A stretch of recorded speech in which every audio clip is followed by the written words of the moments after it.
नमस्कार. महाराष्ट्र राज्यामध्ये कार्यरत असलेल्या तमाम लाडक्या भावांना सादर प्रणाम आहे. तुमची पगार खात्यामध्ये कधी जमा होणार आहे या संदर्भामध्ये आपण आता माहिती जाणून घेणार आहोत. तर आपल्याला अशी माहिती मिळत आहे की येत्या 2 ते 3 दिवसामध्ये तुमच्या खात्यामध्ये पगार होणार आहे. मंत्रिमंडळाचा शपथविधी कधी होईल यावरून ह्या गोष्टी डिसाईड होणार आहेत की तुमचा पगार नेमकी कधी डिसाईड होणार आहे. त्याचबरोबर युवा आणि उद्योजकता विकास विभाग या खात्याचा मंत्री कोण होणार आहे आणि ती किती तळमळीनं, जिद्दीनं आणि चिकाटीनं तुमचा विषय मंत्रिमंडळ बैठकीसमोर घेऊन येतात, जेणेकरून आपली नियुक्ती जी आहे ती परमनंट झाली पाहिजे. अशा प्रकारची जी वाट सगळे महाराष्ट्रामधले 1,10,000 मुख्यमंत्री युवा कार्य प्रशिक्षण योजनेअंतर्गत नियुक्त झालेले युवक वाट बघत आहेत. तर त्यांच्याही मनामध्ये हा प्रश्न पडलेला आहे की आपल्याला परमनंट नियुक्ती मिळणार की नाही आणि खात्यामध्ये पगार कधी जमा होणार, 6 महिन्यानंतर पुन्हा नियुक्ती मिळणार की नाही. आणि हा जो पगार आहे आपला 6,000 तो खूप कमी पडत आहे. 8,000 खूप कमी पगार आहे. त्याचबरोबर 10,000 हा सुद्धा पगार खूप कमी आहे. तर आपली पगार वाढेल की नाही?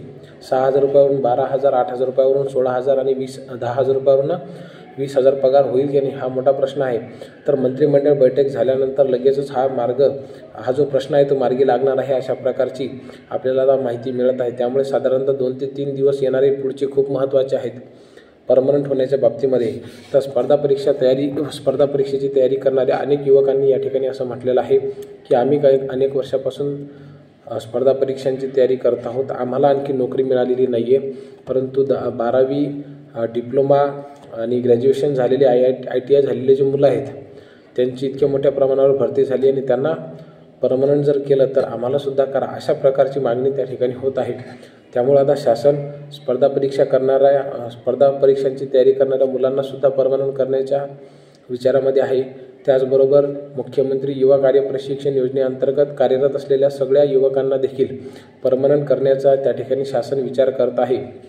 त्यामुळं या युवकांच्या जीवनामध्ये खरं तर आनंद पसरवण्यासाठी आणि त्यांच्या जीवनाला एक शाश्वती प्राप्त करून देण्यासाठी, त्यांच्या जीवनाला स्थैर्य प्राप्त करून देण्यासाठी शासनाने त्यांना परमनंट करणं गरजेचं आहे. आणि या विषयावरती 2 ते 3 दिवसामध्ये तोडगा निघेल अशी प्रकारची माहिती आपल्याला मिळत आहे. परंतु त्याआधी आपल्या खात्यामध्ये पगार जमा होणं गरजेचं आहे. तो पगार येत्या 2 ते 3 दिवसामध्ये व्हायला पाहिजे, अशा प्रकारची मागणी सर्व युवकांकडून होत आहे. आपण सुद्धा आपल्या चॅनलच्या माध्यमातून अधिकाधिक खरी माहिती, विश्वसनीय माहिती तुमच्यासमोर आणण्याचा प्रयत्न करत आहोत. तर आम्हाला सुद्धा सहकार्य करा. खूप खूप धन्यवाद.